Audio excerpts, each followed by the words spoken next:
এই যে বাংলাদেশ কাঁপানো যে ঘটনা ঘটলো 12ই ডিসেম্বর, বাংলাদেশের সোনার সন্তান, বাংলাদেশের বিপ্লবী তারুণ্যের আইকন, জুলাই বিপ্লবের অন্যতম সাহসী প্রতিচ্ছবি শহীদ শরীফ ওসমান হাদির মাথায় যে গুলিটা করলো, যেই কুলাঙ্গার, যেই হত্যাকারী, যেই খুনি গুলি করলো, তার সাথে তার কি বিরোধ ছিল, তার সাথে তার কি সংঘাত ছিল, তার সাথে তার কি লড়াই ছিল? কিছুই ছিল না। শুধুমাত্র সে ভাড়াটে খুনি হিসেবে কিছু টাকার বিনিময়ে একজন নিরপরাধ মানুষ, যার 8 মাসের একটা শিশু সন্তান রয়েছে, যার নবপরিণীতা একজন স্ত্রী রয়েছে, যার আপনজন রয়েছে, এই 8 মাসের শিশু সন্তানের মাথার উপর থেকে পিতৃ স্নেহটাকে, এই পিতৃ ছায়াটাকে সরিয়ে দেওয়ার মতো বর্বর চিন্তা একজন নবপরিণীতা, একজন তরুণী, একটা তরুণী মেয়ের জীবন থেকে, তার স্বামীর সোহাগ থেকে তাকে বঞ্চিত করার মতো এই নৃশংস চিন্তা, এই ভয়াবহ বর্বর চিন্তা যেই সমাজ করতে পারে, যেই সমাজের মানুষগুলো করতে পারে, যেই সমাজের হায়ার এডুকেটেড এই খুনি একটি বিশ্ববিদ্যালয় থেকে সর্বোচ্চ ডিগ্রিধারী, তোমরা যেই সমাজকে সভ্য সমাজ বলো, তোমরা যেই সমাজকে উন্নত সমাজ বলো, আমি সেই সমাজকে বর্বর, অসংখ্য আর জঙ্গলি সমাজ বলতে চাই।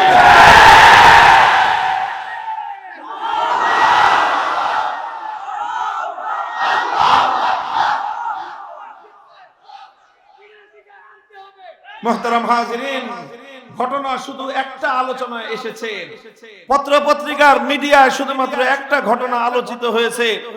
ওসমান হাদির মতো একজন আলোচিত ব্যক্তিকে, জনপ্রিয় ব্যক্তিকে হত্যা করার কারণে বিষয়টা লাইমলাইটে এসেছে, আলোচনা এসেছে।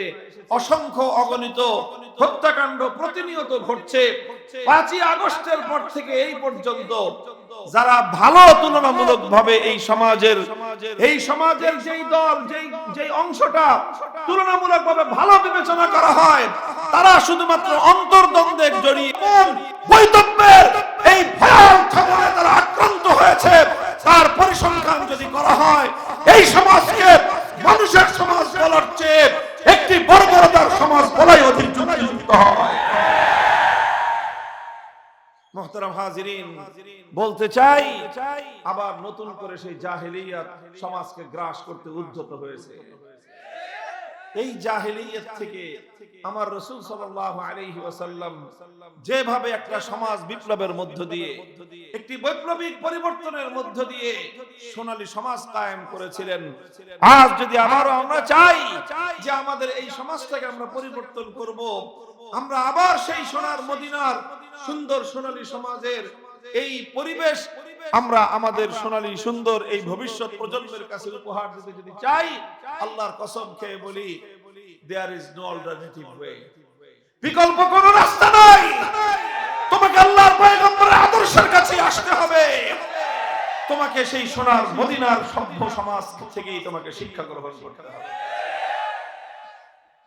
প্রশ্ন হলো, নবী আকরাম সাল্লাল্লাহু আলাইহি ওয়াসাল্লাম এই ইনকিলাব, এই বিপ্লব, এই পরিবর্তন কিভাবে এনেছিলেন?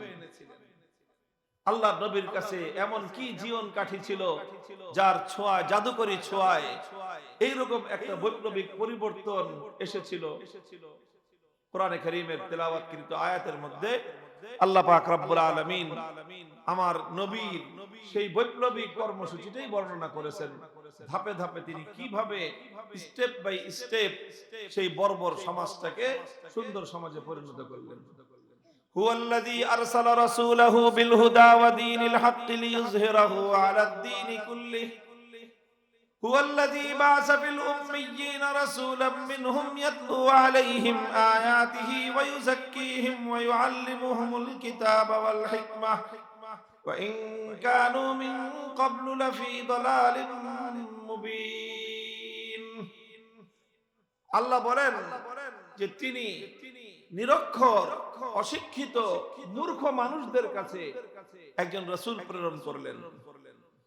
রাসূলাম মিনহুম, সেই অশিক্ষিত, মূর্খ, একটি পশ্চাৎপর বেদুইন মরু সভ্যতার একটি জাতির মধ্য থেকে আল্লাহ পাক রব্বুল ইজ্জত একজন রাসূল প্রেরণ করলেন। সেই রাসূল 4 দফা কর্মসূচি নিয়ে আল্লাহর পক্ষ থেকে আগমন করলেন। কয় দফা কর্মসূচি? 1 নম্বর কর্মসূচি ছিল ইয়াতলু আলাইহিম আয়াতিহি, তিলাওয়াতে কিতাবুল্লাহ। 2 নম্বর কর্মসূচি ছিল তালিমে কিতাবুল্লাহ। 3 নম্বর কর্মসূচি ছিল তালিমে হিকমত। 4 নম্বর কর্মসূচি ছিল তাজকিয়া।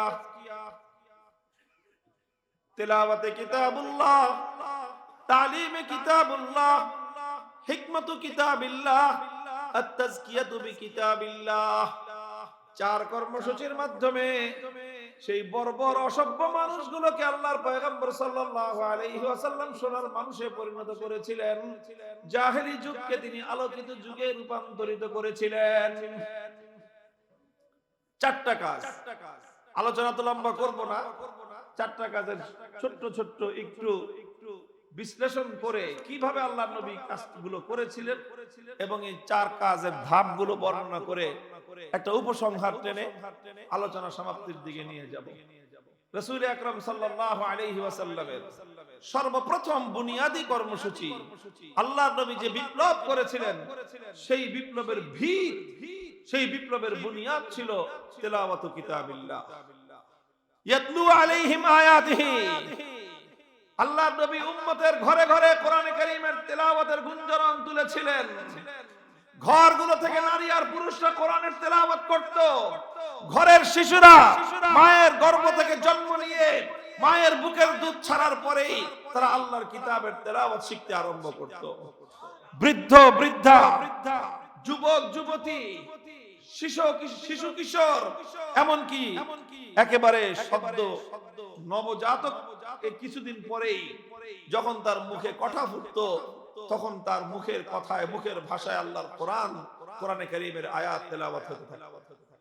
ইয়াতলু আলাইহিম আয়াতিহি, তেলাওয়াতে কিতাবুল্লাহ, এটা ইসলামের, আল্লাহর রাসূল সাল্লাল্লাহু আলাইহি ওয়াসাল্লামের সর্বপ্রথম এবং সবচেয়ে বুনিয়াদি বৈপ্লবিক কর্মসূচি। এটা খুব ভালো করে বুঝতে হবে। আমরা অনেকে কোরআনে কারীমের তেলাওয়াতকে একটা মামুলি বিষয় মনে করি। আমরা মনে করি 8-10টা কিতাব যেরকম পড়া, কোরআনে কারীমের তেলাওয়াত, কোরআন পড়া, এটাও এরকম একটা পড়া। অনেকে আবার এক ধাপ অগ্রসর হয়ে এটাও বলে যে কোরআনে কারীম না বুঝে পড়লে কি লাভ, এটা শুধুমাত্র তোতা পাখির মতো রটনা করলে লাভ আছে কোনো? মুহতারাম হাজিরিন, যারা এরকম কথা বলে তারা মূলত আল্লাহর কোরআনে কারীমের তেলাওয়াতের যে সত্যিকার পাওয়ার এবং তার শক্তি সম্পর্কে অজ্ঞ, জানে না। কোরআন আর 10টা কিতাবের মতো নয়, মানুষের লেখা কোনো গ্রন্থের মতো নয়। তুমি কাব্য গ্রন্থ না বুঝে পড়লে কবিতার মর্মার্থ তুমি বুঝবে না। গল্পের বই না বুঝে পড়লে গল্পের স্বাদ তুমি পাবে না। উপন্যাসের বই না বুঝে পড়লে উপন্যাসের চরিত্রগুলোকে তুমি ধারণ করতে পারবে না। কোন দর্শন শাস্ত্রের বই না বুঝে পড়লে দার্শনিক হতে পারবে না। তুমি সায়েন্সের বই, মেডিকেল সায়েন্সের বই না বুঝে পড়লে ডাক্তারি বিদ্যার কিছুই তুমি বুঝতে পারবে না। যে কোনো ইঞ্জিনিয়ারিং এর বই না বুঝে পড়লে ইঞ্জিনিয়ারিং স্বাস্থ্য সম্পর্কে তোমার কোনো নলেজ হবে না, কোনো লাভ হবে না, কোনো উপকার হবে না। দুনিয়ার সব গ্রন্থ সম্পর্কে এই কথা বলা যায় যে না বুঝে পড়লে কোনো লাভ নাই, এক্সেপ্ট আল কোরআনুল কারীম। কোরআন এমন এক কিতাব, বুঝে পড়লে যেমন লাভ আছে, না বুঝে পড়লেও কোরআন মানুষের হৃদয়ের মধ্যে তার অ্যাকশন এবং তার ক্রিয়া সে করতেই থাকে। মুহতারাম হাজিরিন, হাদিসের পাতাগুলিতে হযরত আবু বকর সিদ্দিক রাদিয়াল্লাহু তাআলা আনহুর ঘটনা বর্ণিত হয়। একবার আবু বকর সিদ্দিক রাদিয়াল্লাহু তাআলা আনহু তিনি মক্কা ছেড়ে যাত্রা শুরু করেছেন, চলে যাবেন, মক্কা ছেড়ে চলে যাবেন। পথিমধ্যে ইবনুদ দাগিনা নামে একজন সর্দার কিসমের লোক, একটা গোত্র প্রধান, সে আবু বকর সিদ্দিকের সঙ্গে দেখা, বলল, আবু বকর তুমি কোথায় যাও? হযরত আবু বকর বললেন যে আমি মক্কায় থাকবো না, আমি চলে যাব অন্য কোথাও। কেন চলে যাবে? মক্কার মানুষজন আমার সাথে খুব অসদাচরণ করতেছে, তারা দুর্ব্যবহার করতেছে, তারা আমার উপর জুলুম করতেছে, এই জন্য আমি আর মক্কায় না থাকার সিদ্ধান্ত নিয়েছি। ইবনুদ দাগিনা বলল যে আবু বকর, তোমার মতো মানুষ যদি মক্কা থেকে চলে যায় এটা মক্কার জন্য ডিসক্রেডিট হবে, এটা মক্কার মানুষের জন্য কলঙ্ক বয়ে আনবে। আরবের মানুষরা মক্কার মানুষকে খারাপ মনে করবে, বলবে যে যেই সমাজ যেই এলাকার মানুষ আবু বকরকে তাদের এলাকায় রাখতে পারে না, আবু বকরের মতো মহানুভব মানুষ যেই এলাকার মানুষের উৎপীড়নের কারণে এলাকা ছেড়ে চলে যায়, সেই এলাকাটা খুবই বাজে এলাকা, সেই এলাকার মানুষ খুব খারাপ, বদনাম চারিদিকে ছড়ায়া যাবে। কাজী তুমি এই এলাকা ছেড়ে যেতে পারবে না, তোমার কি সমস্যা আমি দেখব। ইবনুদ দাগিনা হযরত আবু বকরকে নিয়ে মক্কায় আসলো। মক্কায় এসে মক্কার লোকজনদেরকে জমায়েত করলো, লোকজনদেরকে জমায়েত করে বলল যে দেখো আবু বকরের মতো পরোপকারী মানুষ, যার সম্পদের দ্বারা দরিদ্রের উপকার হয়, যার আহারের দ্বারা ক্ষুধার্ত মানুষের তার ক্ষুধা মিটে, যার সম্পদের দ্বারা অসুস্থ মানুষের চিকিৎসা হয়, এই রকম একজন মহানুভব পরোপকারী মানুষ যদি এই এলাকায় থাকতে না পারে, তাহলে এই এলাকার মানুষের জন্য একটা চরম দুর্ভাগ্যের বিষয় হবে, তাদের জন্য দুর্নামের কারণ হবে। কাজেই তোমরা আবু বকরকে উৎপীড়ন করো না, তার সঙ্গে অসদাচরণ করো না, আবু বকরকে মক্কায় থাকতে দাও। মক্কার লোকেরা বলেছিল ঠিক আছে, আবু বকর থাকবে, আমাদের কোনো আপত্তি নাই, সে আমাদের বাপ দাদার ধর্ম ছেড়ে মুহাম্মদের ধর্ম গ্রহণ করেছে সাল্লাল্লাহু আলাইহি ওয়াসাল্লাম, সেটা নিয়েও আমাদের আপত্তি নাই, সে তার ধর্মকর্ম করুক, সে তার নবী নামক তার মুহাম্মদ সাল্লাল্লাহু আলাইহি ওয়াসাল্লামের উপর নাজিলকৃত কোরআন পড়ুক, সেটা নিয়েও কোনো আমাদের আপত্তি নাই, কিন্তু আমাদের শুধু একটা শর্ত মানতে হবে। কি শর্ত? আবু বকর কোরআন তেলাওয়াত করবে, সে তার ঘরের বাইরে আঙ্গিনায় তেলাওয়াত করে, উঠানে দাঁড়িয়ে তেলাওয়াত করে, ওটা করতে পারবে না। সে তার ঘরের ভিতরে দরজা বন্ধ করে জানালা বন্ধ করে সারা দিন রাত 24 ঘন্টা তেলাওয়াত করুক, আমাদের কোনো আপত্তি নেই। আরে ভাই এটা কেমন কথা? ঘরের মালিক আবু বকর, উঠানের মালিকও তো সেই, তো সে তার উঠানে দাঁড়ায় তার কোরআন পড়বে, তোমার সমস্যা কি? না সমস্যা আছে, আমাদের বিরাট সমস্যা। তোমাদের কি সমস্যা? আবু বকর তার বাড়িতে দাঁড়ায় তার উঠানে দাঁড়ায় কোরআন তেলাওয়াত করলে, সে যদি উন্মুক্ত জায়গায় দাঁড়িয়ে কোরআন তেলাওয়াত করতে আরম্ভ করে, তাহলে সমস্যা যেটা হয় যে আবু বকরের এই আবেগ মাখা কণ্ঠের কোরআনের তেলাওয়াত এটা হ্যামিলনের বাঁশিওয়ালার মতো আমাদের ঘরগুলো থেকে আমাদের ছোট ছোট বাচ্চাদেরকে, আমাদের নারীদেরকে, গোটা এলাকার মানুষকে এমন ভাবে আকর্ষণ করতে থাকে, লোহাকে যেরকম চুম্বকের মতো আকর্ষণ করতে থাকে, আমরা আমাদের ঘরগুলোতে আমাদের বাচ্চাদেরকে পর্যন্ত বেঁধে রাখতে পারি না। পঙ্গপালের মতো আবু বকর সিদ্দিকের কোরআনের তেলাওয়াত শোনার জন্য তার বাড়ির কাছে এসে সবাই হুজুম করে, ভিড় করে। মুহতারাম হাজিরিন, এটা তো কোনো বানানো গল্প নয়, এটা সেই সকল মানুষদের স্বীকৃতি যারা কোরআনের আলোকে কোরআনের আওয়াজকে নিস্তব্ধ করে দেওয়ার জন্য ষড়যন্ত্র করত। তারাও স্বীকার করত যে এই কোরআনের তেলাওয়াতের মধ্যে এমন এক জাদু আছে, কোরআনের তেলাওয়াতের মধ্যে এমন এক জাদুকরী ক্ষমতা আছে যে এটা মানুষকে যখন আকৃষ্ট করা শুরু করে, পৃথিবীর কোন শক্তি তাকে বেঁধে রাখতে পারে না। هو الذي بعث في الأميين رسولا منهم يتلو عليهم آياته। এজন্য আল্লাহ পাক রব্বুল আলামিন তার পয়গম্বরকে সর্বপ্রথম সবচেয়ে বুনিয়াদি যেই কর্মসূচি দান করেছেন, সেই কর্মসূচির নাম হলো তেলাওয়াতে কিতাবুল্লাহ। বন্ধুগণ, কোরআনে কারীমের এই তেলাওয়াত এটা মুসলমানদের ঘরে ঘরে, মুসলমানদের ঘরে ঘরে এটা শুধুমাত্র একটা কিতাবের তেলাওয়াত নয়, বরং মুসলমানদের ঘরকে, মুসলমানদের পরিবারকে, মুসলমানদের সমাজকে, মুসলমানদের এলাকা এবং দেশটাকে সকল পাপ পঙ্কিলতা এবং বিজাতীয় আগ্রাসন থেকে জাতিকে সংরক্ষণ করবার মহা ঔষধ। আরে ভাই, কোরআন তেলাওয়াতের বিরুদ্ধাচরণ এজন্য এভাবেই তারা করে না, মানে কোন কারণ ছাড়া তারা করে না, নানা ভাবে মুসলিম সমাজকে কোরআনের তেলাওয়াত থেকে বঞ্চিত করবার জন্য বহুমুখী ষড়যন্ত্র তাদের। আগে এক সময় আমাদের দেশের সাধারণ শিক্ষা প্রতিষ্ঠান, স্কুলের সময় শুরু হতো এমন একটা সময়, এই 8টা 9টা 10টা সকালবেলা সাবাহি মক্তবে বাচ্চারা কোরআন তেলাওয়াত শিখতো, নানা কৌশলের মাধ্যমে কিন্ডারগার্টেন এটা সেটা নাম দিয়ে ঘরে ঘরে, পাড়ায় পাড়ায়, মহল্লায় মহল্লায়। ওই যে আমাদের একটা মন্ত্রী ছিল আগে, বলছিল ব্যাঙ্গের ছাতার মতো মাদ্রাসা গজে উঠছে। ব্যাঙ্গের ছাতার মতো মাদ্রাসা গজিয়ে ওঠে না, ব্যাঙ্গের ছাতার মতো এই সকল কিন্ডারগার্টেন গজে উঠছে। কিন্ডারগার্টেনকে আমরা ব্যাঙ্গের ছাতা বলি না। শিক্ষা প্রতিষ্ঠান, যে কোনো শিক্ষা প্রতিষ্ঠান হোক, আমরা সেগুলোকে অনার করি, সম্মান জানাই এবং আমরা এগুলোকে স্বাগত জানাই।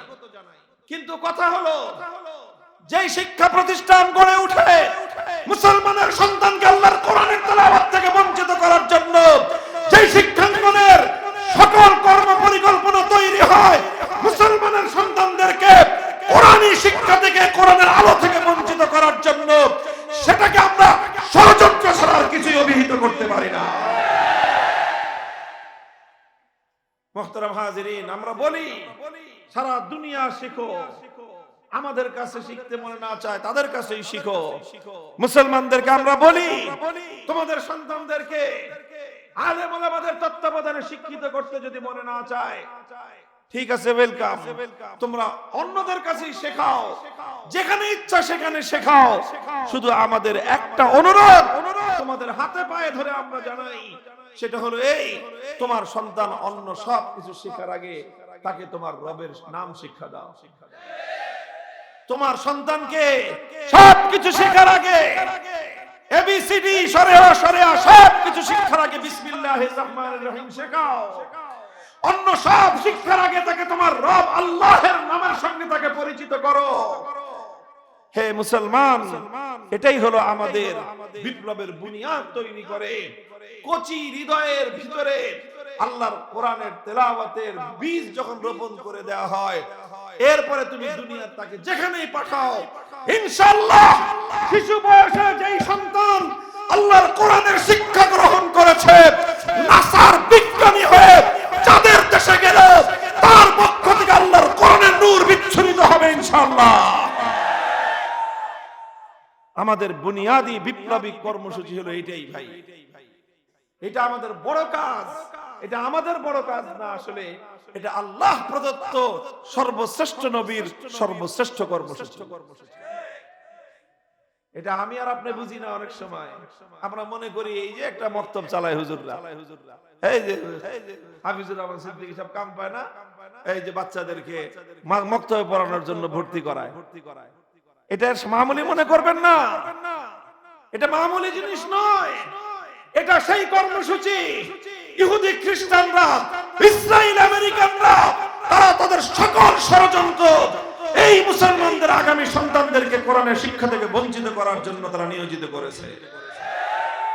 ইয়াতলু আলাইহিম আয়াতিহি, এই জন্য তেলাওয়াতে কিতাবুল্লাহ এটা এমন একটা জিনিস, যেই ঘরে কোরআনের তেলাওয়াত হয় সেই ঘরের সন্তান সহজে বিপদগামী হয় না। যেই ঘরে কোরআনের তেলাওয়াত হয় সেই সব ঘর থেকে ওসমান হাদিরা জন্ম নেয়। পৃথিবীর সমস্ত বিশ্ববিদ্যালয়ের শিক্ষা থেকে আল্লাহর কোরআনের নূর থেকে বঞ্চিত করতে পারে না। সব শিক্ষা গ্রহণ করার পর আবার তার হৃদয় থেকে আল্লাহর কোরআনের নূর উচ্ছ্বরিত হয়। শুধু তাই সে একা নূরানি আলোকিত হয় তা নয়, গোটা দেশ এবং সমাজ তার কোরআনের আলোয় উদ্ভাসিত হয়ে ওঠে। এই জন্য মুহতারাম হাজিরিন, তেলাওয়াতে কিতাবুল্লাহ এটা এক বৈপ্লবিক কর্মসূচি, এটা একটা ঐতিহাসিক কর্মসূচি। পৃথিবীতে অন্য সব শক্তির মোকাবেলা করার মতো হাতিয়ার পাশ্চাত্যের কাছে আছে, ইহুদি খ্রিস্টানদের কাছে আছে, আধিপত্যবাদী ভারতের কাছে আছে। সব হাতিয়ার মোকাবেলা করার শক্তি তাদের কাছে আছে, আল্লাহর কোরআনের শক্তির মোকাবেলা করার মতো কিছু তাদের কাছে নাই, কিছু নাই। এই জন্য ওরা এটাকে অ্যাটাক করে, এটার উপর আগ্রাসন চালায়। এই অস্ত্র যেন মুসলমান হাতে তুলে নিতে না পারে, মুসলমানের পক্ষে যেন আল্লাহর কোরআনের এই শক্তি যেন পুঞ্জীভূত না হয়, এটাই তাদের ষড়যন্ত্রের মূল জায়গা। মুহতারাম হাজিরিন, এই জন্য বলেছিলাম ইয়াতলু আলাইহিম আয়াতিহি, সর্বপ্রথম রাসূল আকরাম সাল্লাল্লাহু আলাইহি ওয়াসাল্লামের বুনিয়াদি কাজ ছিল কোরআনে কারীমের তেলাওয়াতের গুঞ্জরণ উম্মতের ঘরে ঘরে, উম্মতের কণ্ঠে কণ্ঠে উম্মতের বুকে বুকে আল্লাহর কোরআনের এই তেলাওয়াতের আমানতকে রক্ষা করা, এই আমানত সঁপে দেওয়া, যেন উম্মতের প্রতিটি ফরদ, উম্মতের প্রতিটি ব্যক্তি, উম্মতের প্রতিটি নারী পুরুষ, উম্মতের প্রতিটি শিশু আবাল বৃদ্ধ বনিতা প্রত্যেকটা মানুষ যেন আল্লাহর কোরআনে কারীমের তেলাওয়াত শিখতে পারে এবং আল্লাহর কোরআনের তেলাওয়াতে অভ্যস্ত হয়। বলেন আজ মুসলমানরা সবচেয়ে বেশি যে জিনিসটা থেকে বঞ্চিত হয়েছে, মুসলমানদের ঘরে রাত 12টা 1টা পর্যন্ত টিভি চলে, গান বাদ্য হয়, ধুমধারাক্কা সমস্ত বিনোদনের আয়োজন চলতে থাকে, নর্তকীরা নাচতে থাকে, টেলিভিশনের পর্দায় গায়িকাদের গান চলতে থাকে, আর মুসলমানদের ঘরগুলো অনুষ্ঠানগুলো উম্মাতাল নাচ গানে উত্তাল হয়ে ওঠে। মুসলমানদের ঘরগুলো সকাল বেলায় ঘুমে বিভোর হয়ে থাকে, মরা লাশ যেরকম কবরস্থানে শুয়ে থাকে, প্রতিটি মুসলমানের ঘর সকাল বেলার দীর্ঘ একটা সময় মরা লাশের মতো পড়ে থাকে। একটা ঘর থেকে আল্লাহর কোরআনের তেলাওয়াতের আওয়াজ শোনা যায়।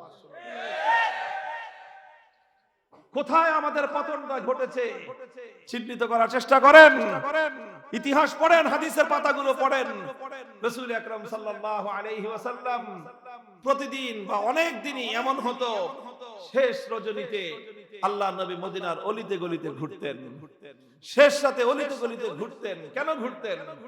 এক একজনের বাসা থেকে, কার ঘর থেকে কোরআনে কারীমের কেমন তেলাওয়াতের সুর ভেসে আসে, আল্লাহর নবী নিজের কর্ণকুহর দিয়ে সেটা শোনার চেষ্টা করতেন। এমন কোন ঘর থাকতো না, এমন কোন ঘর খুঁজে পাওয়া যাবে না মুসলমানদের বিজয়ের যুগে, মুসলমানদের উত্থানের সেই সময়টায়, মুসলমানদের স্বর্ণালী সেই যুগে। আল্লাহর কসম খেয়ে বলি, মদিনার শহরে এমন একটা ঘর ছিল না যেই ঘরের শেষ রজনীতে সেই ঘরের নারী পুরুষ শিশু নির্বিশেষে প্রত্যেকটা মানুষের কণ্ঠে আল্লাহর কোরআনের তেলাওয়াতের সুমধুর ধ্বনি প্রতিধ্বনিত না হতো, এমন একটা ঘর পাওয়া যায়। আর আজ শেষ রাত তো শেষ রাত, শেষ রাতে মুসলমানের ঘর থেকে কোরআনের তেলাওয়াত আওয়াজ শোনা যাবে, এটা 2-4টা মোল্লা মৌলবী ছাড়া তো আর সম্ভবই না। আর 2-4 জন যদি তবলিগ জামাতের সাথী হক্কানি পীর সাহেবের মুরিদান, এই যদি 2-4 জন করে, আর গোটা সমাজ রাত 2টো পর্যন্ত প্রত্যেকটা ঘর থেকে আপনি নাচ গানের আওয়াজ পাবেন, ধুমধারাক্কা বাজনার ধ্বনি পাবেন। কিন্তু এমন ঘর খুব কম পাবেন যেই ঘর থেকে মিষ্টি মিহি সুরে কোরআনের তেলাওয়াত ভেসে আসে। বলেন কথা ঠিক না বেঠিক? আপনারা শুরু করেন, শুরু করেন। আমরা গ্যারান্টি দিয়ে বলতে পারি, যেই ঘরের মা বাবা প্রতিদিন নিজের ঘরে কোরআনের তেলাওয়াত করবেন, সেই ঘরের কোন সন্তান ইনশাআল্লাহ বিপদগামী হবে না, সেই ঘরের সন্তানরা মাদকাসক্ত হবে না, সেই ঘরের সন্তানরা সন্ত্রাসী হবে না, সেই ঘরের সন্তানরা অন্ধকার পথের যাত্রী হবে না। সেই ঘর থেকে ইনশাআল্লাহ শরীফ ওসমান হাদির এই জন্ম হবে। কোরআনের তেলাওয়াতকে জাগ্রত করেন, সমাজ বদলে যাবে ইনশাআল্লাহ। ইয়াতলু আলাইহিম আয়াতিহি ওয়া ইউআল্লিমুহুমুল কিতাব। আল্লাহর পয়গম্বরের 2 নম্বর কর্মসূচি ছিল কি? তালিমে কিতাব। 1 নম্বর ছিল তেলাওয়াতে কিতাব, 2 নম্বর ছিল তালিমে কিতাব। তালিমে কিতাব মানে কি? মানে হলো তেলাওয়াত তো করবে কম্পালসরি, প্রত্যেকেই, everyone.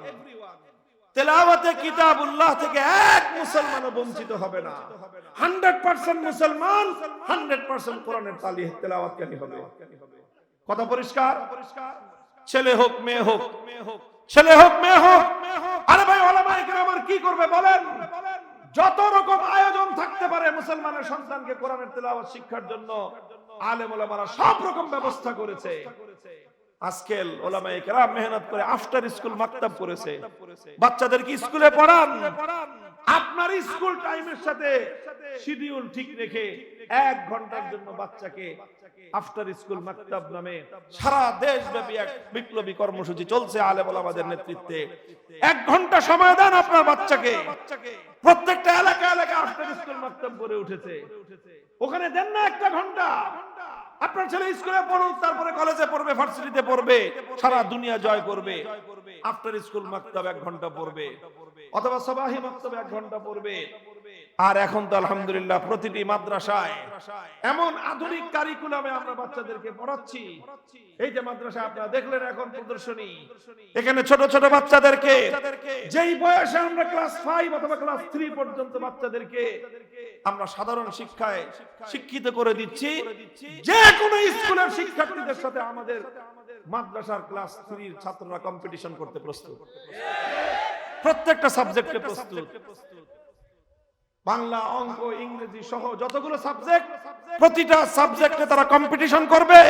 In the mean time আলহামদুলিল্লাহ কোরআনে কারীমের বিশুদ্ধ তেলাওয়াত, শুধু বিশুদ্ধ তেলাওয়াত নয়, জাতীয় এবং আন্তর্জাতিক পর্যায়ে কম্পিটিশন করার মতো যোগ্যতা সম্পন্ন তেলাওয়াত সে শিখবে। এই মিয়া হুজুররা আর কি করবে বলেন, আর কি করবে হুজুররা? সব দোষ তো হুজুরদের। হুজুররা পাঞ্জাবি বড় বড় পরে জামাত দেশে কাপড়ের দাম বাড়ায় না, হুজুরদের কোনো প্রোডাক্টিভিটি নাই। ইংলিশে বলে মাঝে মাঝে, আবার ওই যে মাঝখানে একটা বের হয়েছিল না, আব্দুল লতিফ সিদ্দিকী, আমার হুজুর আশরাফ আলী সাহেব হুজুর আমাদের আব্দুল লতিফ কাযযাবী সিদ্দিকী হয় কি, যে হজের কোনো প্রোডাকশন নাই, শুধু রিডাকশন। ইংলিশে বলছে, অনেকে বুঝেন নাই, প্রোডাকশন নাই, রিডাকশন মানে হলো খালি খরচ হয়, আয় নাই। বুঝেন নাই?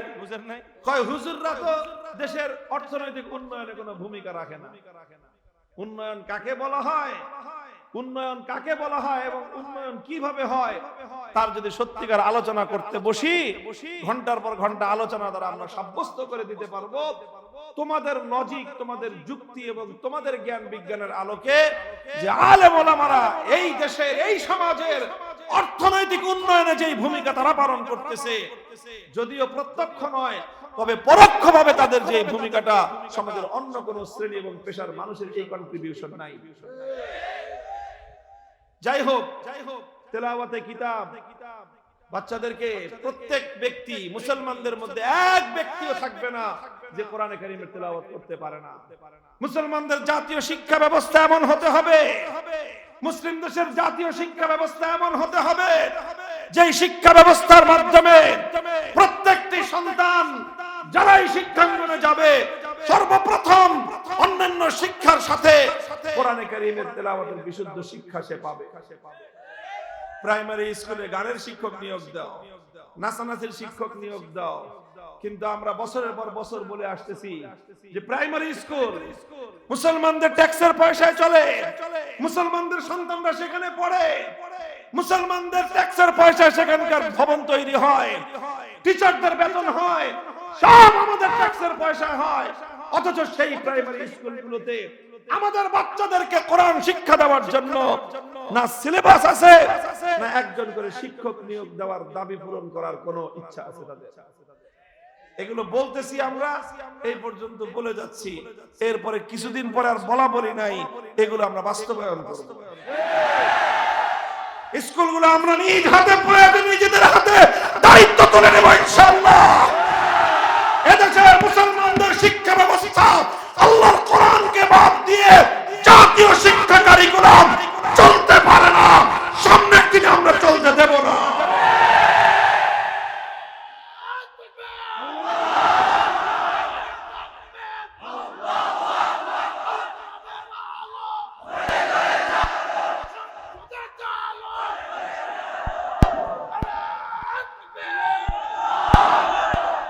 কাজেই তিলাওয়াতে কিতাবুল্লাহ উলামায়ে কেরাম নিজেদের দায়িত্বে করছেন, আলেম সমাজ আমরা নিজেরটা খেয়ে নিজেরটা পড়ে আমাদের ভক্ত অনুরক্তদের সহযোগিতায় রাষ্ট্রের কোন ধরনের পার্টিসিপেশন ছাড়া, উইদাউট এনি পার্টিসিপেশন, তোমাদের কোন ধরনের অংশগ্রহণ ছাড়া কোটি কোটি মুসলমানের সন্তানদেরকে আমরা শিক্ষিত করতেছি, কোরআনের শিক্ষা দিচ্ছি, অন্যান্য শিক্ষা দিচ্ছি।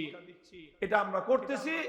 আমাদের পরবর্তী স্টেপ হলো আমরা তো আমাদেরটা করব ইনশাআল্লাহ। জাতীয় শিক্ষা কারিকুলাম, প্রাথমিক প্রাইমারি স্কুলগুলো কোরআনী শিক্ষা থেকে শূন্য থাকতে দেওয়া হবে না। আমরা আটঘাট বাঁধতেছি ইনশাআল্লাহ। আমরা সেই প্রস্তুতি নিচ্ছি। আমরা আমাদের এই জাতিকে যারা এই আগ্রাসন যারা চালাতে চায়, কালচারাল আগ্রাসন, সাংস্কৃতিক আগ্রাসন, আমাদের সন্তানদের এই জাতির মগজ ধোলাই করতে চায়, এই বিজাতীয় আগ্রাসন থেকে, আধিপত্যবাদী শক্তির আগ্রাসন থেকে এই জাতির আগামী প্রজন্মকে রক্ষা করতে হলে তাদেরকে শুরু থেকেই তাদের মন মস্তিষ্কের মধ্যে আগ্রাসন বিরোধী প্রোটেকশন কোরআনের শিক্ষা দিয়ে দিতে হবে। কোরআনের শিক্ষাকে আমি কি বললাম? আগ্রাসন বিরোধী প্রোটেকশন। তুমি যতই আগ্রাসন চালাও, কোরআনের যদি শিক্ষা থাকে সেটা তোমার সমস্ত আগ্রাসন থেকে আমাদের সন্তানদেরকে প্রোটেক্ট করবে ইনশাআল্লাহ। ভাই, আমি বারবার অন্য সাবজেক্টে যাই, আবার ফিরে ফিরে আমাকে আমার এই জায়গায় নিয়ে আসে আমার আবেগ, আমার ভালোবাসা কোরআনের প্রতি এবং উম্মতের প্রতি আমাদের যে দায়িত্ববোধ সেটা আমাকে বারবার এখানে নিয়ে আসতেছে কথাটা। আমি আপনাদেরকে বলি, প্রত্যেকে যার যার জায়গা থেকে, আপনি হতে পারেন স্কুলের টিচার, আপনি হতে পারেন কলেজের শিক্ষক, আপনি হতে পারেন কলেজের বা স্কুলের গভর্নিং বডির সদস্য, একজন পরিচালনা পরিষদ সদস্য হতে পারেন। আপনারা আপনাদের জায়গা থেকে উদ্যোগগুলি গ্রহণ করেন, আপনারা আপনাদের জায়গা থেকে উদ্যোগগুলো গ্রহণ করেন, আলেম ওলামাদের হাতকে শক্তিশালী করেন। আপনারা মনে রাখবেন, এই জাতিকে রক্ষা করার জন্য আলেম ওলামাদের হাতকে শক্তিশালী করা ছাড়া বিকল্প কোনো রাস্তা নাই। প্রমাণ হয়ে গেছে, বাকি সকলকে আগ্রাসী শক্তি, আধিপত্যবাদী শক্তি সবাইকে কিনতে পারে, আলেম সমাজ বিক্রি হয় নাই, বিক্রি হয় না কোনোদিন।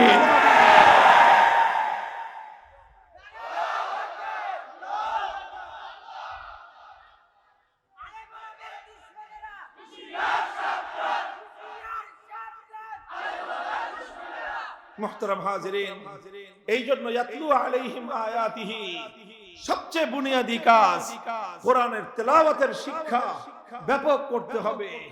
ঘরে ঘরে কোন মুসলমানের সন্তান কোরআনের তেলাওয়াত থেকে বঞ্চিত হবে না। কোরআনের তেলাওয়াত থেকে শিশুদেরকে বঞ্চিত করে তারা সবচেয়ে বেশি শিশু অধিকার লঙ্ঘনকারী, ওরা সবচেয়ে বড় মানবাধিকার লঙ্ঘনকারী। মানবাধিকার লঙ্ঘন, শিশুর অধিকার লঙ্ঘনের বিরুদ্ধে জিরো টলারেন্স নীতিতে দেশ এবং জাতিকে পরিচালনা করতে হবে। তুমি তোমার শিশু সন্তানকে কোরআনের শিক্ষা থেকে বঞ্চিত করছো মানে তুমি তোমার সন্তানের উপর সবচেয়ে বড় জুলুম করতেছো। তোমাদের এই অধিকার নাই, ইউ হ্যাভ নো রাইট। তোমাদের কোনো অধিকার নাই একটা শিশুর উপরে অত্যাচার করার, এই জুলুম করার। তুমি সন্তান জন্ম দিয়েছো বলে তুমি সন্তানের মালিক হও নাই। তোমার এই সন্তান কোরআনের শিক্ষা পাওয়ার তার মৌলিক অধিকার, বেসিক রাইট, এটা তার বেসিক রাইট। এই অধিকার তাকে দিতেই হবে, দিতেই হবে। কোন মুসলমানের সন্তান যেন আগামীর বাংলাদেশে কোরআনের শিক্ষা থেকে বঞ্চিত হতে না পারে। আমরা তার রাজনৈতিক, রাষ্ট্রীয়, প্রশাসনিক এবং সর্বশেষ সামাজিক ভাবে আমরা এটাকে প্রতিরোধ করে তুলব ইনশাআল্লাহ। আল্লাহর পয়গম্বরের 2 নম্বর শিক্ষা হলো, কর্মসূচি ছিল তালিমে কিতাব।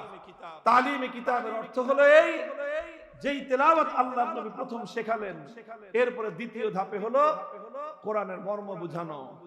কোরআনের মর্ম বুঝানো, কোরআনের মিনিং বুঝানো, যে তুমি যেটা তেলাওয়াত করলা সেখানে তুমি কি তেলাওয়াত করলা, আসো এবার তুমি কোরআনের মর্ম বুঝার চেষ্টা করো।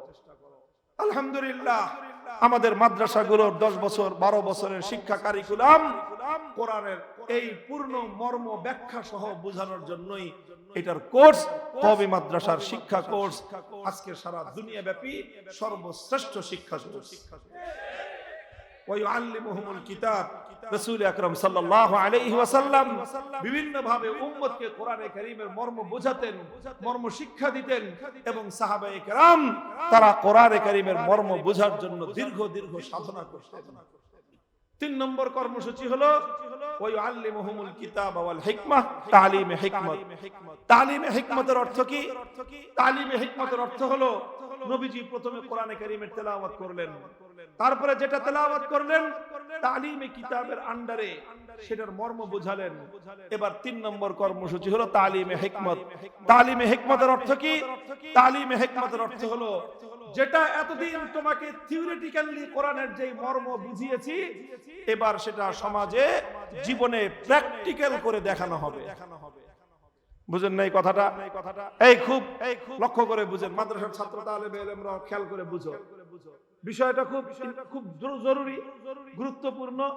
এবং আমাদের যে তৎপরতা গুলো, ওলামায়ে কেরামের যে কর্মসূচি গুলো, এর মধ্যে একটা ধারাবাহিকতা আছে এবং একটা ইন্টার রিলেশন, একটার সাথে আরেকটা যে সংযোগ সম্পর্ক, সেটা তোমাকে বুঝতে হবে। 1 নম্বর কর্মসূচি কি বললাম? তেলাওয়াতে কিতাবুল্লাহ। 1 নম্বর কর্মসূচি কি? কোরআনের তেলাওয়াত, কিতাবুল্লাহর কি তেলাওয়াত, এটা 1 নম্বর। 2 নম্বর হলো কিতাবুল্লাহ তালিম। 2 নম্বর কি? কিতাবুল্লাহ তালিম।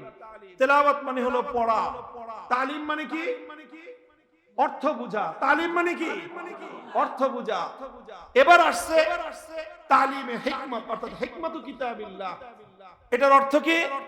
এটার অর্থ হলো যেটা কোরআনের যেই আয়াতের অর্থ তুমি ব্যাখ্যা দিয়ে বুঝলা, শব্দ দিয়ে বুঝলা, এবার সেটা প্র্যাকটিক্যাল বাস্তবায়ন করো। কি করো? প্র্যাকটিক্যাল বাস্তবায়ন করো। আমি যেমন আপনাকে উদাহরণ দেই, কোরআনে কারীমের একটা আয়াত তেলাওয়াত করা হলো, আস-সারিকু ওয়াস-সারিকাতু ফাকতাউ আইদিয়াহুমা জাযাআম বিমা কাসাবা নাকালাম মিনাল্লাহ আল্লাহু আজিজুন হাকীম। কোরআনে কারীমের এরকম অসংখ্য আয়াত। আল্লাহ পাক নামাজের কথা বলেছেন, উযুর কথা বলেছেন, ইযা কুমতুম ইলাস সালাতি ফাগসিলু বুজুহাকুম ওয়া আইদিয়াকুম ইলাল মারাফিক ওয়ামসাহু বিরুউসিকুম ওয়া আরজুলাকুম ইলাল কাবাইন। হে মুমিন, তুমি যখন নামাজ পড়তে চাও তখন তুমি কি করবে? উযু করবে। উযু কিভাবে করবে? মুখ ধৌত করবে, হাত ধৌত করবে, মাথা মাসাহ করবে, পাও ধুইবে। আল্লাহর কোরআন সংক্ষেপে মৌলিক কথাগুলো বলে গেছে। আল্লাহর নবী এটার মর্ম প্রথমে কথা দিয়ে বোঝাতেন, ব্যাখ্যা দিয়ে বোঝাতেন যে নামাজ পড়তে চাইলে পবিত্রতা অর্জন করতে হয়। পবিত্রতার অর্থ হলো উযু করতে হবে। উযু কেমনে করবে? হাত ধুবে, মুখ ধুবে, তারপরে মাথা মাসাহ করবে, পাও ধুবে। এই সব কথাগুলি বলার দ্বারাই আল্লাহর নবীর দায়িত্ব শেষ হলো না। নবীজি এবার 3 নম্বর দায়িত্ব পালন করতেন। বলতেন, দেখো আসো, আমি তোমাদেরকে উযু করা কেমনে উযু করতে হয় সেটা হাতে কলমে শিক্ষা দিব। এরপরে নবীজি নিজে উযু করে সাহাবায়ে কেরামকে উযুর শিক্ষা দিয়েছেন। নিজে নামাজ পড়েছেন, সাহাবায়ে কেরামকে বলেছেন, আল্লাহর কোরআন যে তোমাদেরকে নামাজ পড়তে বলে, আমি তোমাদেরকে নামাজ পড়ার প্র্যাকটিক্যাল ট্রেনিং দেই। আল্লাহর নবী উম্মতকে বললেন, সল্লু কামা রাআইতুমুনি উসাল্লি, আমাকে যেভাবে নামাজ পড়তে দেখেছো তোমরা ঠিক সেইভাবে নামাজ পড়বা। শুধুমাত্র কিতাব পড়ে নামাজ শেখা যায় না, নামাজ শিখতে হলে দেখে দেখে নামাজ শিখতে হয়, অর্থাৎ প্র্যাকটিক্যাল করা। প্র্যাকটিক্যাল মনে রাখবেন, ইসলাম যতটা না থিওরিটিক্যাল সাবজেক্ট, তার চেয়ে বেশি ইসলাম প্র্যাকটিক্যাল সাবজেক্ট। শুধু থিওরি পড়ে ইসলাম বোঝা যায় না, প্র্যাকটিক্যাল শিখতে হয়। কাদের কাছ থেকে শিখতে হয়? উলামায়ে কেরামের কাছ থেকে ইসলামের প্র্যাকটিক্যাল শিখতে হয়। এই প্র্যাকটিক্যাল শিক্ষাটাকেই বলা হয় তালিমে হিকমত। কোরআনের আয়াত নাজিল হলো, কোরআনের আয়াত নাজিল হলো যে হাত কেটে দাও চোর চুরি করে ধরা পড়লে। তেলাওয়াত হলো আস-সারিকু ওয়াস-সারিকাতু ফাকতাউ আইদিয়াহুমা। কোরআনের আয়াত তেলাওয়াত করলেন আল্লাহর নবী। 1 নম্বর দায়িত্ব শেষ হলো। তারপরে হাত কখন কাটতে হবে, কতটুকু সম্পদ চুরি করলে হাত কাটা যাবে, কে চুরি করলে হাত কাটা যাবে, কোন পরিস্থিতিতে চুরি করলে হাত কাটা যাবে, এর অনেক লম্বা ব্যাখ্যা আছে। শুধু একজন চুরি করছে, মসজিদের জুতা চুরি করছে, বাস ধরে পিটা মেরে ফেললেন। হ্যাঁ, একজনের পকেটে হাত দিয়ে আপনার 10 টাকা চুরি করছে, 100 টাকা চুরি করছে, বাস করে পিটায় মেরে ফেললেন। আপনারা রাস্তাঘাটের চেষ্টা চোরদেরকে যেই পরিমাণ শায়েস্তা করেন, ভদ্রবেশী লক্ষ লক্ষ কোটি টাকা কলমের খোঁচায় যারা চুরি করে, তাদের ব্যাপারে এই সমাজ নির্বিকার বসে থাকে। তাদের পিছনে গোটা সমাজ তাদেরকে জিন্দাবাদ ধ্বনি দেয়, তাদের পিছনে গোটা সমাজ দৌড়াতে থাকে। আরে চেষ্টা চোররা সমাজকে যতটা উৎপীড়ন করে, ভদ্রবেশী মুখোশধারী উচ্চ শিক্ষিত চোরেরা এক চোর সারা দেশের সকল চেষ্টা চোরদের চেয়ে বেশি চুরি করে। কাজেই চুরি করলে শুধু হাত কাটা যায়, ব্যাপারটা এত সহজ না, এর অনেক লম্বা ব্যাখ্যা আছে। এটা আল্লাহর নবী সাহাবায়ে কেরামকে ব্যাখ্যা দিয়ে বুঝালেন যে কোন চোরের হাত কাটা যাবে, কখন হাত কাটা যাবে, কিভাবে হাত কাটা চোরের অপরাধ কিভাবে প্রমাণ হইতে হবে, কেমনে প্রমাণ হলে কিভাবে হাত কাটতে হবে, বিস্তারিত সব ব্যাখ্যা আল্লাহর নবী শিক্ষা দিলেন। এখানে দায়িত্ব শেষ হলো না। যখন ঘটনা ঘটলো, চুরি হলো, চোর ধরা পড়লো, আল্লাহর পয়গম্বর যেদিন মক্কা বিজয় করলেন, মক্কা বিজয়ের পরের দিন সেখানে চুরির ঘটনা ঘটে গেল, চোর ধরা পড়ে গেল। সাধারণ কোন চোর নয়, সম্ভ্রান্ত পরিবারের চোর, এক মহিলা চোর, নাম হলো তার ফাতেমা। সাধারণ কোন ঘরের মেয়ে না, একটা উচ্চ বংশের সম্ভ্রান্ত বংশের মেয়ে। স্বয়ং আল্লাহ রাসূল সাল্লাল্লাহু আলাইহি ওয়াসাল্লামের সাথে যেই বংশের, যেই পরিবারের ব্লাড কানেকশন, নবীজির যে নানির গোষ্ঠী ছিল, সেই বনু মাখজুম, সেই বনু মাখজুম গোত্রের মেয়ে ফাতেমা মাখজুমিয়া চুরি করে ধরা পড়লো। মক্কার লোকজন চিন্তা করলো যে এখন যদি মেয়েটার হাত কাটা যায়, একটা মেয়ের হাত কাটা যাবে, সঙ্গে পুরো বংশের নাক কাটা যাবে। কাজেই যে করেই হোক তদবির করা শুরু করলো যে মেয়েটার যেন হাত না কাটা যায়। তদবির করবে কে? শক্তিশালী আল্লাহর নবীর ঘনিষ্ঠ লোককে তৈরি করা হলো। উসামা ইবনে যায়েদকে বলা হলো, তুমি গিয়ে, সম্পর্কে তো তোমার দাদা লাগে, তোমাকে অনেক বেশি ভালোবাসে, তুমি গিয়ে তোমার দাদা মুহাম্মদ সাল্লাল্লাহু আলাইহি ওয়াসাল্লামকে বলবা, ইয়া রাসূলুল্লাহ, এই যে মামলাটা আসতেছে, এই মামলার আসামি কিন্তু আপনার নানির বাড়ির লোক, কাজী আপনি একটু এটাকে ম্যানেজ করে নিয়েন। সে গিয়ে তদবির করলো। আল্লাহ রাসূল সাল্লাল্লাহু আলাইহি ওয়াসাল্লাম ক্ষিপ্ত হয়ে উঠলেন। ফাকান্নামা ফুকিয়া ফি ওয়াজনাতিহি হাব্বুর রুম্মান, আমার নবীর চেহারা রক্তিম বর্ণ ধারণ করে লাল হয়ে গেল। মনে হলো যেন আমার নবীর চেহারার মধ্যে বেদানার রস ছিটিয়ে দেওয়া হয়েছে। নবীজি উসামাকে ধমক দিলেন, উসামা, আতাশফাউ ফি হাদ্দিন মিন হুদুদিল্লাহ, আল্লাহর কোরআনের বিধান বাস্তবায়ন হবে, তুমি তদবির বাণিজ্য নিয়ে আসছো, খবরদার আর কোনদিন যেন তোমাকে আমি আল্লাহর কোরআনের কোন বিধান বাস্তবায়নের পথে তদবির করে বাধা দেওয়ার জন্য তোমাকে আমি না দেখি। উসামাকে ধমক দিয়ে বিদায় করলেন। নবীজি বুঝতে পারলেন এটা শুধু উসামা একার কাজ নয়, উসামা অল্প বয়স্ক মানুষ, সে বুঝতে না পেরে আমার কাছে এসে বলেছে উসামার পিছনে বিরাট এক গোষ্ঠী আছে, এটা অন্য কোন গোষ্ঠী নয়, স্বয়ং আমার মক্কার কুরাইশের গোষ্ঠী, আমার নানির বাড়ির লোক, আমার গোষ্ঠীর লোকজন। তারা মনে করেছে আগে যেরকম নেতার ভাগ্নি চুরি করলে, নেতার পোলা চুরি করলে, নেত্রীর ছেলে চুরি করলে, আপনজনরা চুরি করলে, চেয়ারম্যানের মামু, মন্ত্রীর দুলাভাই, এমপির শালা, এরা অপরাধ করলে তো কোনো শাস্তি নাই। কাজী তারা মনে করেছে এখনো বুঝি সে আগের সিস্টেম। বুঝছে না, বুঝছেন নি ঘটনাটা? আল্লাহর নবী বুঝলেন যে শুধু উসামাকে একা ধমকালে হবে না, এই জাহেলিয়াত মক্কার প্রতিটা মানুষের অন্তরে অন্তরে গেঁথে আছে। আমরা যেই বিপ্লব করেছি, মক্কার মানুষের হৃদয়ের ভিতর থেকে সেই জাহেলিয়াতের শেকড় উপড়ে ফেলতে হবে। নবীজি ফালাম্মা কানাল আশিয়্যু, বিকাল বেলায় আল্লাহর নবী নামাজের পরেই বাইতুল্লাহ কাবা শরীফের সামনে দাঁড়িয়ে গেলেন। মক্কার লোকজনদেরকে জমায়েত করে নবীজি একটা ভাষণ দিলেন। বললেন যে দেখো, ইন্নামা হালাকা মান কানা ক্বাবলাকুম ইযা সারাকা ফীহিমুদ দাঈফ আকামু আলাইহিল হাদ ওয়া ইযা সারাকা ফীহিমুশ শরীফ তারাকুহু। তোমাদের পূর্ববর্তী অনেক জাতিকে আল্লাহ পাক ধ্বংস করে দিয়েছেন, অপরাধ একটাই ছিল, দুর্বল যখন অপরাধ করত, যদি অপরাধ দুর্বল মানুষ করে, ওই যে হিরোইন জি অপরাধ করছে, ঠেলা গাড়িওয়ালা অপরাধ করছে, রিকশাওয়ালা চুরি করছে, অথবা মেহনতি মানুষ, গরিব দরিব, এই শ্রেণীর মানুষ যখন অপরাধ করত, তখন সেই দুর্বল মানুষের উপর আইনের শাসন 100 ভাগের জায়গায় 200 ভাগ কায়েম করে। এখন ন্যায় বিচার প্রতিষ্ঠা করো, আইনের শাসন কায়েম করো, দুর্বলের উপর দিয়ে আইন মারা।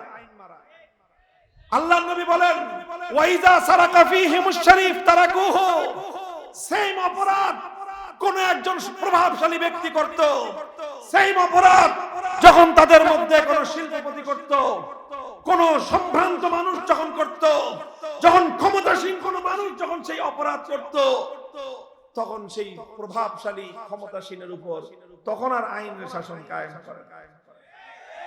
আইনের শাসন সব বিরোধী দলের জন্য, আর নিজের দলের লোকজনের জন্য কোনো আইন নাই।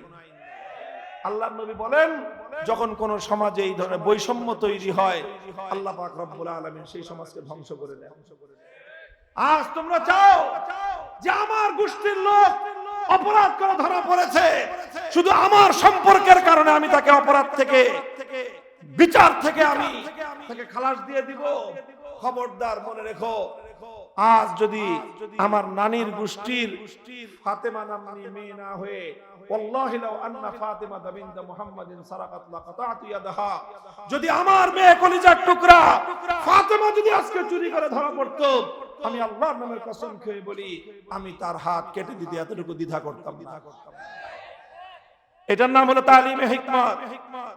উজুর মাসলা ট্রেনিং দেওয়া যেরকম তালিমে হিকমত, নামাজ শিখানো যেরকম তালিমে হিকমত, আজান ইকামত এটা শিখানো, হাতে কলমে শেখানো যেরকম তালিমে হিকমত, ঠিক তদ্রূপ কিভাবে বিচার ব্যবস্থায় আল্লাহর কোরআনের এক একটা আইন প্রয়োগ করতে হয় সেটা প্র্যাকটিক্যাল বাস্তব করে দেখানো, এটাও তালিমে হিকমত।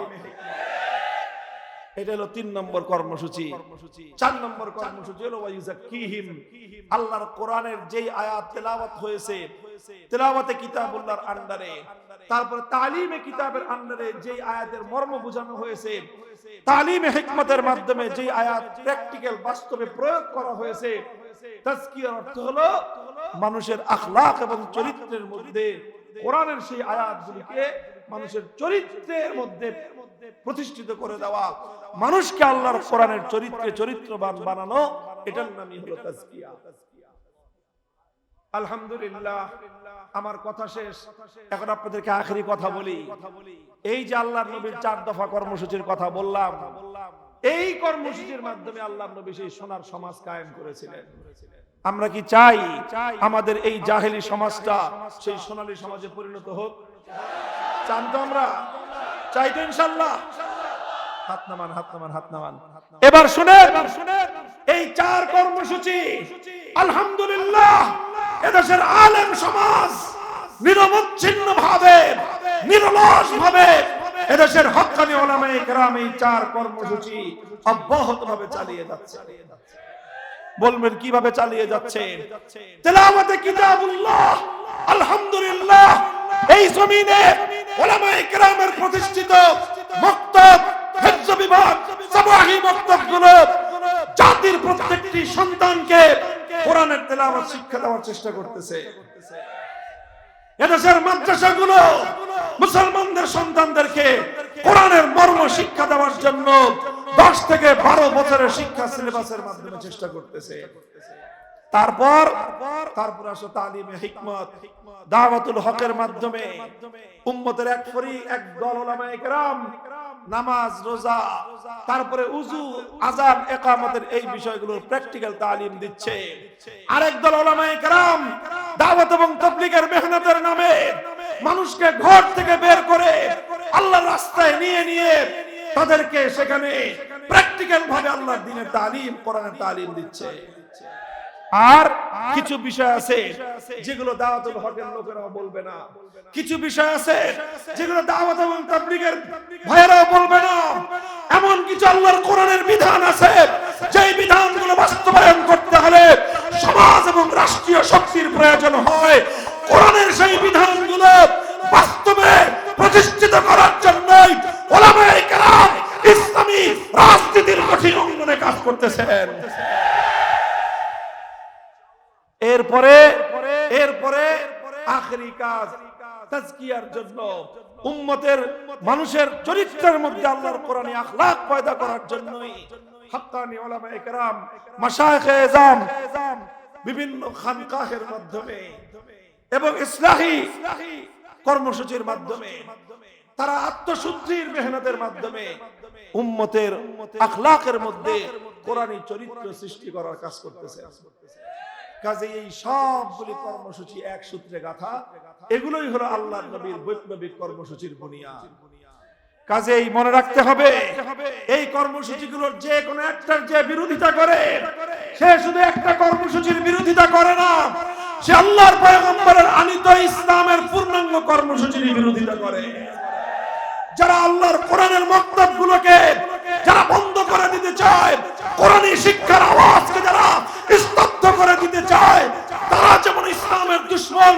যারা কোরআনের শিক্ষা, মাদ্রাসা শিক্ষাকে সংকুচিত করতে চায়, তারাও ইসলামের দুশমন। যারা ইসলামী রাজনীতির বিপক্ষে মাঠে ময়দানে হোক ষড়যন্ত্রমূলক ভাবে ইসলামী রাজনীতি, ধর্মভিত্তিক রাজনীতির বিরুদ্ধে কথা বলে, ওদের চির টেনে ছিঁড়ে ফেলাও কথার ঐক্যবদ্ধ জিম্মাদারি।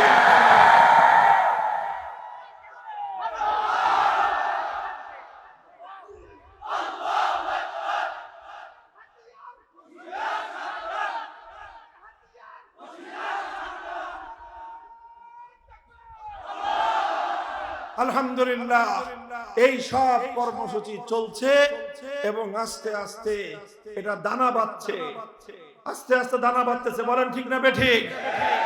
যারা মনে করো যে হুজুরদেরকে খুব দুর্বল দেখা যায়, ধাক্কা দিলেই পড়ে যাবে, তোমরা বোকার স্বর্গে বসবাস করতেছো। হুজুরদের বক্তব্যগুলো এরকম লড়বড়ে দেখা যায়, ভাঙ্গা কুড়ে ঘরের বক্তব্য মনে হয়, ধাক্কা দিতে এসে দেখো এই ভাঙ্গা কুড়ে ঘরের কোরআনী বক্তব্যকে ধাক্কা দিতে গিয়ে দ্য গ্রেট ব্রিটেন ভেঙে টুকরো টুকরো হয়ে গেছে। ব্রিটেন ভেঙে গেছে, কোরআনের বক্তব্য ভাঙে নাই। যারা আজ মনে করো মুখের ফুৎকার দিয়ে আল্লাহর জমিন থেকে কোরআনী ব্যবস্থাকে বাংলার জমিন থেকে বিদায় করে দিবে, উৎখাত করে দিবে বলেই তোমরা বোকার স্বর্গে বসবাস করছো। তোমরা তোমাদের স্বপ্ন দেখছো, আর আমরা পরিকল্পনা করছি। আমরা এদেশের মানুষকে স্বপ্ন দেখাচ্ছি ইনশাআল্লাহ, আল্লাহর রহমতের উপর ভরসা করে। বাংলার মানুষ আজ আলেম সমাজের নেতৃত্বে আস্থা রেখে যেভাবে তারা ঐক্যবদ্ধ হচ্ছে, আমরা বাংলার মানুষকে প্রতিশ্রুতি দিয়েছি, যদি ইনশাআল্লাহ আল্লাহর রহমত শামিলে হাল হয়, আগামীর বাংলাদেশ হবে ইসলামের বাংলাদেশ, খেলাফতের বাংলাদেশ, আল কোরআনের বাংলাদেশ।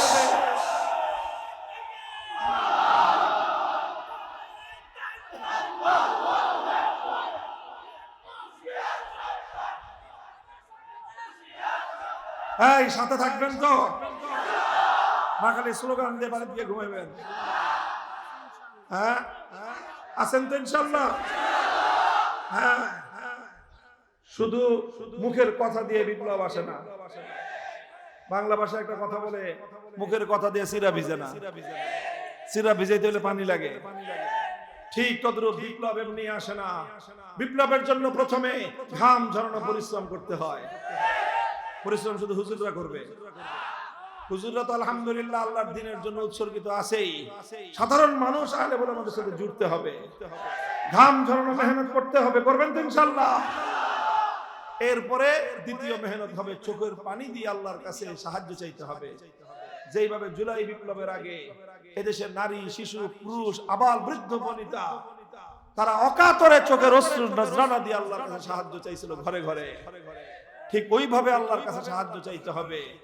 এরপরে ঘাম আর অশ্রু দিয়ে যখন এইভাবে একটা পরিবেশ তৈরি হবে, চূড়ান্ত পর্যায়ে শেষ ধাক্কা দেওয়ার জন্য একটা শহীদি ঈদগাহ লাগবে। কিসের ঈদগাহ? নামাজের ঈদগাহ তো আছেই, শহীদি ঈদগাহ লাগবে, শহীদি ঈদগাহ। সেই শহীদি ঈদগাহে প্রয়োজনে মাথায় কাফনের কাপড় পরে আল্লাহর জমিনে আল্লাহর কোরআনী রাজ কায়েম করবার জন্য শাহাদাতের শপথ নিয়ে কারা কারা হাজির থাকবো? হাত তুলে অঙ্গীকার করো আল্লাহর কাছে।